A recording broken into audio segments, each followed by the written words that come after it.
इस वीडियो में हम लोग स्टैटिस्टिक में देखेंगे कि मीन कैसे निकालते हैं स्टेप डेविएशन मेथड का यूज़ करके।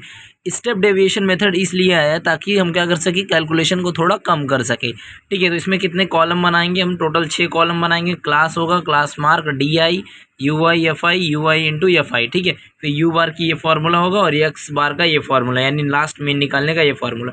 और हम एक एग्जाम्पल देख रहे हैं जिसमें हमें क्लास की वैल्यू दी गई है 800 से लेके 1200, 1200 से लेके 1600, ऐसे कुछ दिया है, 2800 से लेके 3200।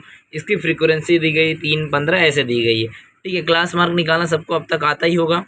क्लास मार्क निकालने के लिए क्या करते हैं कि जो क्लासेस दी गई रहती हैं जब कंटिन्यूस होती हैं तो दोनों को जोड़ के डिवाइड कर देते हैं 2 से। जैसे 1200 800 करेंगे तो 1000 आ जाएगा, 1200 और 1600 2 से डिवाइड करेंगे तो 1400 आएगा। ऐड करके डिवाइड कर देंगे तो ईजिली समझ गया रहेगा आपको। फिर क्या करेंगे, हमें DI की वैल्यूज़ निकालनी होती है। DI की वैल्यू को निकालने के लिए हमें A की वैल्यू चाहिए रहेगी। ये क्या होता है, अज्यूम्ड मीन।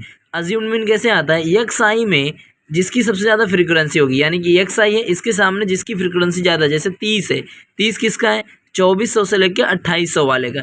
लेकिन हम क्या करेंगे ना, हम कोई बीच वाले, इसके ऊपर वाले को मानते हैं। बीच वाले के मानने से क्या होगा ना, तो ऊपर नीचे दोनों बराबर वैल्यू आएंगे। ठीक है, तो कैलकुलेशन थोड़ा इजी रहेगा। मैं इसके लिए 2200 को मानता हूँ। ठीक है, तो A की वैल्यू 2200 हो गई।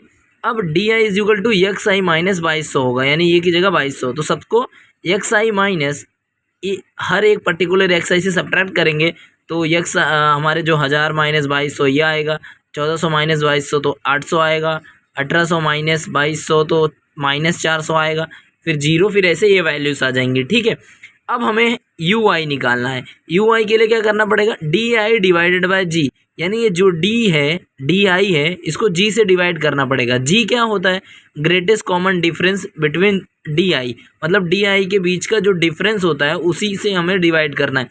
तो DI की वैल्यू क्या है, -1200, -1200 को 400, ये दोनों का बीच का डिफरेंस क्या है, 400, मतलब सबके बीच का डिफरेंस सेम है 400। तो इसको डिवाइड कर देंगे तो हमारे को मिल जाएगा -3। 400 से डिवाइड करेंगे तो ये -2 माइनस है और ये आ जाएगा 1। 0 को 450 को 0 से करेंगे तो 0 ही रहेगा, ये 1 आ जाएगा, ये 2 आ जाएगा। ठीक है, तो UI आ गया। अब UI और का मल्टीप्लिकेशन करके यहाँ लिखेंगे और लास्ट में ऐड करके लिख देंगे। सिंपल सा है। अभी इसको क्या करेंगे, मल्टीप्लाई, माइनस का माइनस ही रहेगा, याद रखना है। ये 30, ये 0 हो जाएगा, 25 का 0 करेंगे तो ये 20 से कम 20 हो जाएगा, -20, और ये 0 30 से कम 30 हो जाएगा। ठीक है, और 7 दूनी 14 हो जाएगा, बराबर। ये सारी वैल्यूज़ आ गई। अब हम फार्मूला जैसे ऊपर के हिसाब से लगाएंगे।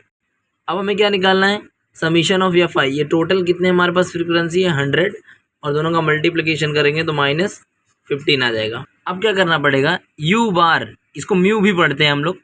तो म्यू बार क्या होता है, जो वैल्यू होती है उसी का FI लेते हैं और FI से मल्टीप्लिकेशन करते हैं, यानी म्यू है तो mu I into FI upon FI का समीशन। ठीक है, तो इसका मल्टीप्लिकेशन किए तो हमें -15 आया था और इसका समीशन होता है 100। 2 0 नीचे है तो ऊपर क्या हो जाएगा, पॉजिटिव है तो माइनस हो जाएगा, यानी कि 0.15 हो जाएगा। ठीक है, तो हमारे पास जो म्यू बार की वैल्यू आई -0.15 आ गई, बराबर है। हमारे पास म्यू बार की तो वैल्यू आ गई। हमारा जो अज्यूम्ड मीन था वो 2200 था। म्यू बार कितना आया, -0.15। ठीक है, G की वैल्यू यानी D का I के बीच का डिफरेंस 400। ठीक है, इसको प्रॉपर हम सॉल्व करेंगे।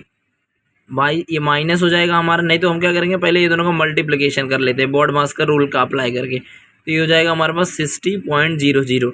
ठीक है, अब क्या करेंगे, प्लस माइनस हो जाएगा, यानी कि 2200 माइनस 60 तो हो जाएगा ये हमारे पास 2140 को। जब आप X बार निकाल दोगे, मीन निकाल दोगे, तो लास्ट आपको एक स्टेटमेंट में आंसर लिखना जरूरी होता है, नहीं तो कहीं कहीं कोई एग्जामिनर मार्क्स काट लेता है। The mean of the investment in health insurance is 2140। Okay, video अच्छी लगी तो लाइक कर देना, चैनल को सब्सक्राइब कर देना, एंड ऑल सेट, बोर्ड में अच्छा स्कोर करिए।